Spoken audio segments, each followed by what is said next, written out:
الیہود list النصارى علی شیء، یہودی کہتے ہیں نصارہ کی کوئی حیثیت نہیں، کوئی بنیاد نہیں، کوئی جڑ نہیں۔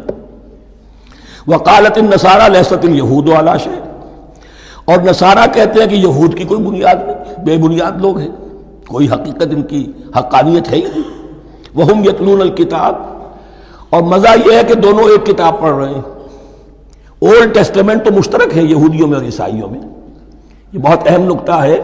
اور جدید عیسائیت میں جو ایک بہت بڑی طاقت ابھر رہی ہے امریکہ میں، وہ ہے کہ جو یہ عیسائیت کو جیوڈائز کر رہی ہے، کیونکہ رومن کیتھولک مذہب جو تھا اس نے تو چونکہ گویا کہ سارا رشتہ توڑ لیا تھا بائبل سے، سارا اختیار پوپ کے ہاتھ میں آ گیا تھا، لیکن پروٹیسٹنٹس نے پھر بائبل کو قبول کیا۔ اب اس کی منطقی انتہا یہ کہ اولڈ ٹیسٹمنٹ کے اوپر بھی اب ان کی توجہ ہو رہی ہے کہ آخر یہ بھی تو ہم مانتے ہیں کہ ہماری کتاب ہے، اور اس میں جو کچھ لکھا ہے اس کو نظر انداز کیسے کر سکتے ہیں۔ ہم نے جو ایک سیمینار کیا تھا امریکہ میں، جس میں ایک یہودی عالم بھی آئے تھے، ایک عیسائی بھی آئے تھے، اور مسلمانوں کی طرف سے بھی ہمارے ایک ساتھی نے بات کی تھی، تو وہاں ایک یہودی عالم نے کہا کہ اس وقت اسرائیل کو سب سے بڑی سپورٹ جو مل رہی ہے وہ ان عیسائیوں سے مل رہی ہے امریکہ میں سے، کہ جو اس وقت ایونجلسٹ کہلاتے ہیں وہاں پر، اور جو ایک بڑا فرقہ بن کر ابھر رہے ہیں۔ بہرحال یہ ان کا طرز عمل ہے۔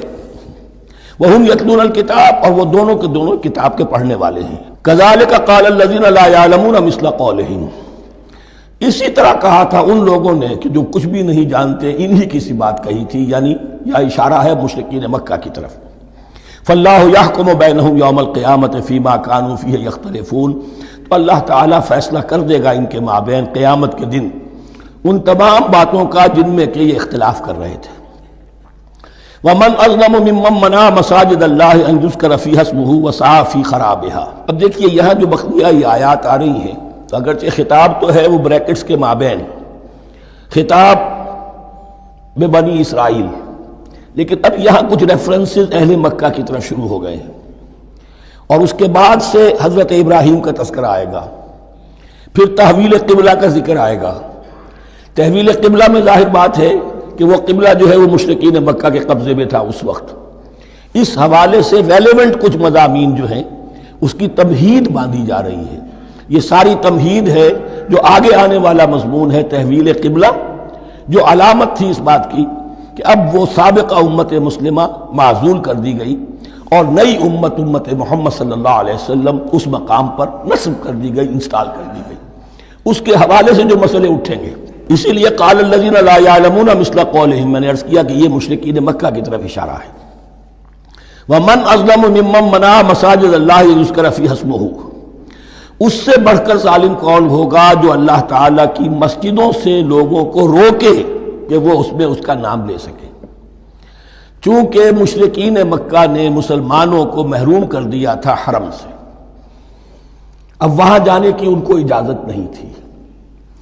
سن 6 میں حضور گئے بھی ہیں، تب بھی یہ کہ صلح حدیبیہ ہو گئی، واپس آنا پڑا، عمرہ کرنے کی اجازت نہیں ملی۔ سن 7 میں پھر ہوا ہے، تو یہ 7 برس بہت شاہ گزرے ہیں محمد الرسول اللہ صلی اللہ علیہ وسلم اور اہل ایمان پر۔ اب یہاں ذکر ہو رہا ہے ان کا، قریش کا۔ وَمَنْ أَظْلَمُ مِمَّنْ مَنَعَ مَسَاجِدَ اللَّهِ أَنْ يُذْكَرَ فِيهَا اسْمُهُ وَسَعَىٰ فِي خَرَابِهَا، اور وہ اس کی تخریب میں لگے ہوئے ہیں۔ یہ خراب تخریب، یہ تخریب 2 طرح کی ہوتی ہے، ایک ظاہری تخریب ہوتی ہے کسی مسجد کو گرا دینا، اور ایک ظاہری نہیں باطنی معنوی ہوتی ہے۔ وہ جو تخریب ہے وہ یہ ہے کہ توحید کی بجائے اسے شرک کا اڈا بنا دیا ہے۔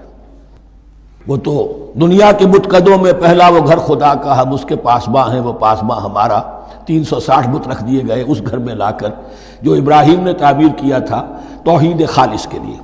وَسَعَىٰ فِي خَرَابِهَا، یہ لفظ ذرا نوٹ کر لیجئے، یہ ایک حدیث میں بھی آیا ہے، بڑی دلدوز حدیث ہے، اور میں چاہتا ہوں کہ آپ اسے ذہن میں رکھیں۔ حضور نے فرمایا یوشک ان یاتی علی الناس زمان، اندیشہ ہے کہ لوگوں پر یعنی میری امت پر ایک زمانہ ایسا بھی آ جائے گا، اب گنتے جائیے، لا یبقى من الاسلام الا اسمہ، اسلام میں سے اس کے نام کے سوا کچھ نہیں بچے گا، ولا یبقى من القرآن الا رسمہ، قرآن میں سے اس کے رسم الخط، الفاظ اور حروف کے سوا کچھ نہیں بچے گا۔ اسی کی اللہ تعالیٰ نے ضمانت دی ہے یہ محفوظ رہے گا رسم عثمانی۔ مساجدہم عامرۃ، ان کی مسجدیں آباد تو بہت ہوں گی، وہی خراب من الہدی، ہدایت سے خالی ہو جائیں گے۔ یہ خراب کے لفظ سے یا خراب من الہدی، وعلماؤہم شر الناس تحت ادیم السماء، اور ان کے علماء آسمان کی چھت کے نیچے کی بدترین انسان ہیں۔ من عندہم تخرج الفتنۃ وفیہم تعود، فتنہ انہی کے اندر سے برآمد ہوگا، انہی میں گھس جائے گا، یعنی ان کا کام فتنہ انگیزی، مخالفت، جنگ و جدال، بھڑکانا، اپنے اپنے فرقے کے لوگوں کے جذبات کو بھڑکاتے رہنا اور مسلمانوں کے اندر اختلافات کو ہوا دینا، یہی ان کا کام رہ جائے گا۔ آج جن کو ہم علماء کہتے ہیں، ان کی عظیم اکثریت اس کیفیت سے دوچار ہو چکی ہے۔ جب مذہب اور دین پیشہ بن جائے تو کوئی خیر اس میں باقی نہیں رہتا۔ یہ دین اور مذہب پیشہ نہیں تھا، اسلام میں کوئی پیشوائیت نہیں، اسلام میں کوئی پاپائیت نہیں، اسلام میں کوئی برہمنزم نہیں، اسلام تو ایک کھلا، ہر شخص کتاب اللہ پڑھے، ہر شخص عربی سیکھے، ہر شخص کو امامت کے قابل ہونا چاہیے، ہر شخص اپنی بچی کا نکاح خود پڑھائے، ہر شخص اپنے والد کا جنازہ خود پڑھے۔ یہ جو ہم نے پیشہ بنا دیا ہے اور پھر انہیں پیسے دیتے، ظاہر بات ہے کہ پھر اس پیشے کے اندر تو پیشے میں عیب نہیں، رکھیے نہ فرہاد کو نام، پھر تو پیشہ میں تو جو کچھ پیشہ ورانہ چشمکیں ہوتی ہیں اور جو خباثتیں ہوتی ہیں وہ آتی ہیں۔ لیکن ساتھ ہی یہ بات واضح رہے کہ علماء حق سے دنیا خالی نہیں ہوگی، علماء حق بھی ہیں، لیکن کسی کے ماتھے پر لکھا ہوا نہیں ہوتا کہ یہ علماء حقانی میں سے اور یہ علماء سو میں سے ہے۔ باقی یہ صحیح بات ہے کہ اکثریت ادھر جا چکی ہے، ورنہ امت کا بیڑا غرق نہ ہوتا، سیدھی سیدھی بات۔ یہ بیڑا غرق ہوا ہے تو آخر کوئی سبب ہے۔ اولئک ما کان لہم ان یدخلوها الا خائفین، ایسے لوگوں کو تو سوائے اس کے ان کا کوئی مقام نہیں ہے کہ انہیں داخل ہونے کی بھی اجازت نہیں ہونی چاہیے اس میں، یعنی اللہ کی مسجدوں میں، مگر خوف زدہ ہو کر، ڈر کر۔ لہم فی الدنیا خزی، کے لیے دنیا میں بھی رسوائی اور ذلت ہے، وَلَهُمْ فِي الْآخِرَةِ عَذَابٌ عَظِيمٌ، اور آخرت میں ان کے لیے عذاب عظیم ہے۔ وَلِلَّهِ الْمَشْرِقُ وَالْمَغْرِبُ، اب دیکھیے تمہید ہو رہی ہے تحویل قبلہ کے لیے۔ اب ظاہر بات ہے کہ بڑی حساس جو ہے وہ ایک کیفیت تھی یہ، تو یروشلم کے ساتھ جن کو دلچسپی تھی اور ان کے دلوں میں اس کی عقیدت تھی، مکہ مکرمہ اور بیت اللہ کے ساتھ جن کو دلچسپی تھی اور ان کے دلوں میں اس کی عقیدت تھی، تو اس حوالے سے یہ قبلہ بدلنا، اور 2 دفعہ بدلا ہے قبلہ۔ پہلے آ کے مدینے میں حضور نے یروشلم کی طرف 16 مہینے نماز پڑھی اور پھر تحویل قبلہ ہوا، تو اب اس میں کئی امتحان ہو گئے، وہ آگے آ جائے گا۔ لیکن اس کی تمہید باندھی جا رہی ہے، للہ المشرق والمغرب، مشرق اور مغرب سب اللہ کے ہیں۔ یعنی اگر ہم رخ کرتے ہیں مغرب کی طرف تو اس کے معنی یہ نہیں ہے کہ اللہ مغرب میں ہے، معاذ اللہ، اللہ تو جہت سے، مقام سے، ماورا وراء الورا۔ یہ تو یہ ہے کہ ایک یکسانیت پیدا کرنے کے لیے، اجتماعی رنگ دینے کے لیے ایک چیز کو قبلہ بنا دیا، علامت ہے۔ غالب نے ٹھیک کہا ہے، قبلے کو اہل نظر قبلہ نما کہتے ہیں۔ قبلہ جو ہے وہ مسجود تو نہیں ہے پرے سرحد ادراک سے اپنا مسجود، قبلے کو اہل نظر قبلہ نما کہتے ہیں۔ للہ المشرق والمغرب فینما تولوا فثم وجہ اللہ، جدھر بھی تم رخ کرو گے وہ اللہ ہی کا رخ ہے۔ ان اللہ واسع علیم، یقیناً اللہ بہت وسعت والا ہے، بہت وسعت والا ہے، وہ کسی سمت میں محدود نہیں ہے، اور علیم ہے، ہر شے کا جاننے والا ہے۔ دیکھیے یہاں یہ آیت کہہ کے اور چھوڑ دیا مسئلہ، اگلے مسئلے پر آگے آپ کو پتہ چلے گا کہ یہ در حقیقت ایک تمہید باندھی جا رہی ہے تحویل قبلہ کے لیے۔ وقالوا اتخذ اللہ ولدا سبحانہ، اور ان میں وہ بھی ہیں، اب ظاہر بات ہے یہاں پھر اشارہ ہو رہا ہے وہ اہل مکہ کی طرف، جنہوں نے یہ کہا ہے کہ اللہ نے اولاد اپنے لیے اختیار کی، یعنی وہ کہتے تھے کہ یہ جو فرشتے ہیں یہ اللہ کی بیٹیاں ہیں، نصارہ کہتے تھے کہ حضرت مسیح اللہ کے بیٹے ہیں، اور یہودیوں کا بھی ایک گروہ ایسا تھا جو حضرت عزیر کو اللہ کا بیٹا کہتا تھا۔ بل لہ ما فی السماوات والارض، نہیں، آسمانوں اور زمین میں جو کچھ ہے اسی کی ملکیت ہے، سب مخلوق ہے، مملوک ہے، خالق اور مالک صرف وہ ہے۔ کل لہ قانتون، اور سب کے سب اس کے فرما بردار ہیں، بڑے سے بڑا رسول، بڑے سے بڑا ولی، بڑے سے بڑا فرشتہ، بڑے سے بڑے اجرام سماویہ، سب کل لہ قانتون بدیع السماوات والارض، وہ آسمان اور زمین کو پیدا کرنے والا ہے بغیر کسی شے کے۔ یہ ابداع اور خلق، ان میں فرق ہے۔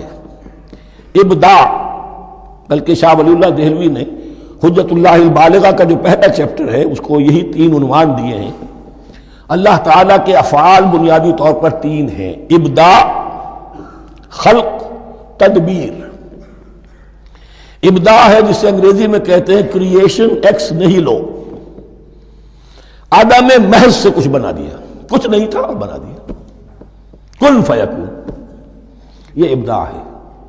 خلق ہے اب ایک چیز سے دوسری چیز بنانا،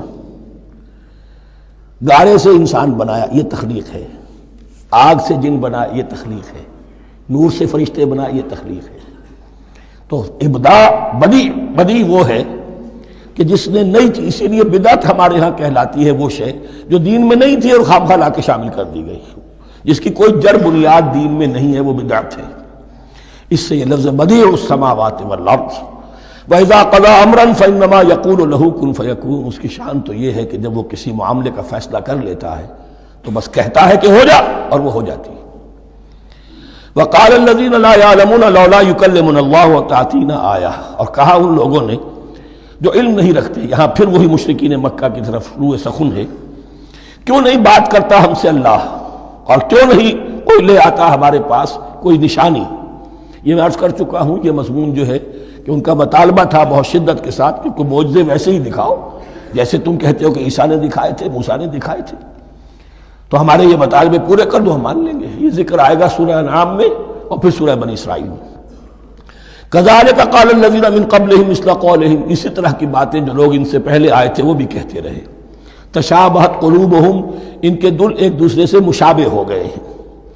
قد بینا الآیات لقوم یوقنون، اور ہم نے تو اپنی آیات کو واضح کر دیا ہے ان لوگوں کے لیے جو یقین کرنا چاہیں۔ انا ارسلناک بالحق بشیرا ونذیرا، اے نبی ہم نے آپ کو بھیجا ہے حق کے ساتھ بشیر اور نذیر بنا کر۔ بنیادی حیثیت آپ کی یہ ہے کہ آپ اہل حق کو بشارت دیں، فراح و ریحان و جنت نعیم، فسلام لک من اصحاب الیمین، یہ بشارت دیجیے۔ اور جو غلط راستے پر جائیں، کفر کریں، منافقت میں مبتلا ہوں، ملحد ہوں اور بدعملی کریں، ان کو آپ خبردار کر دیجئے کہ جہنم ان کے لیے تیار کر دی گئی ہے۔ آپ کا کام دعوت ہے، ابلاغ ہے، تبلیغ ہے، نصیحت ہے۔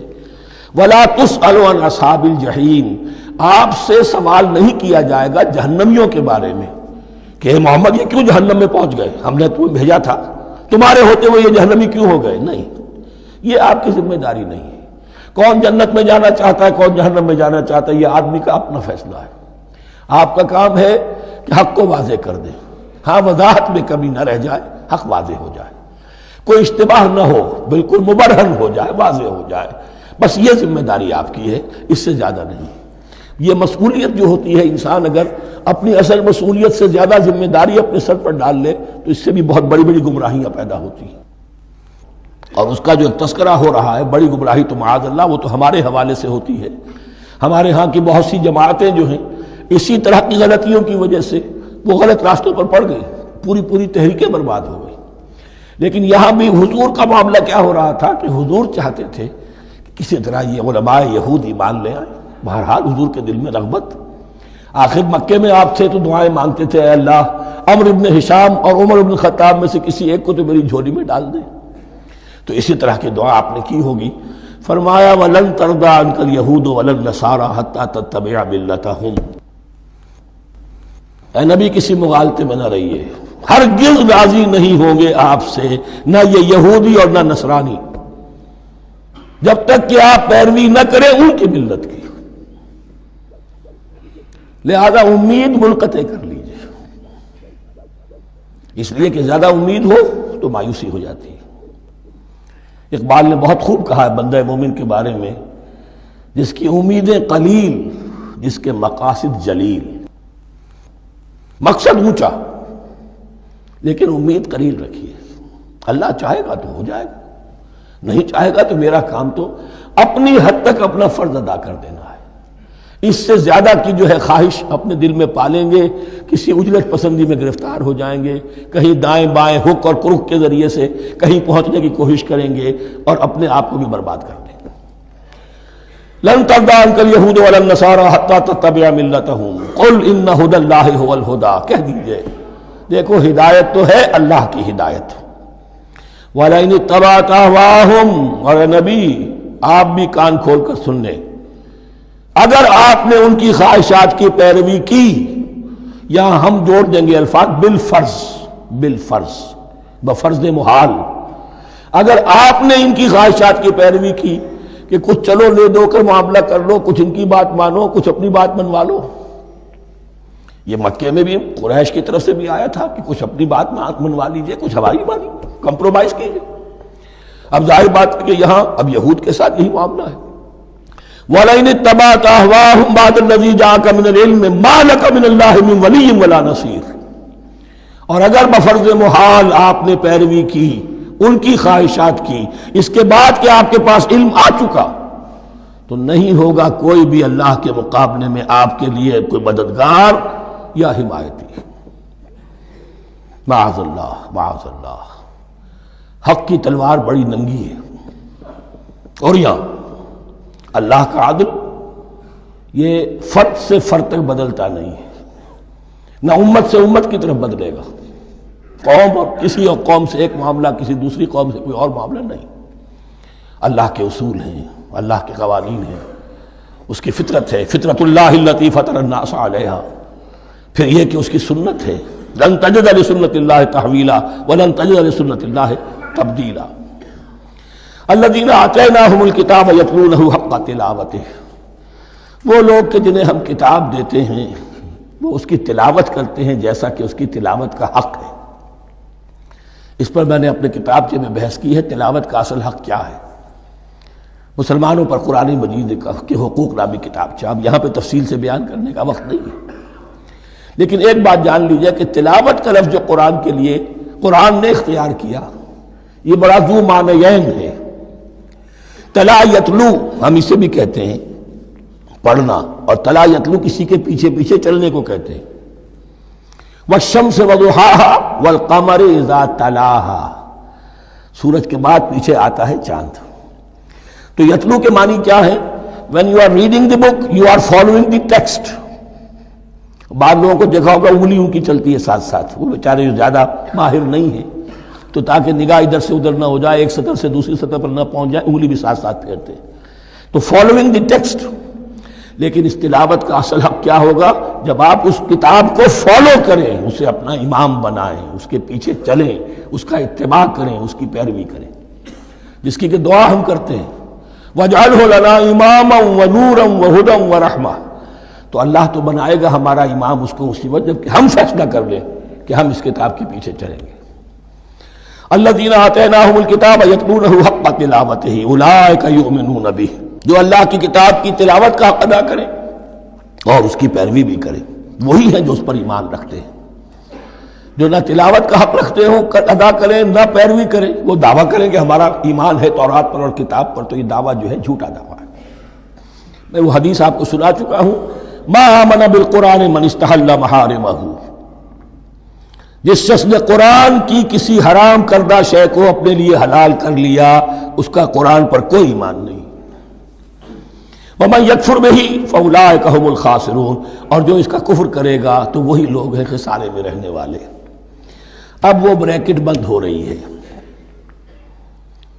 وہ آیت کے جو 5 چھٹے رکوع کے شروع میں آئی تھی، دوبارہ آ گئی جوں کی توں۔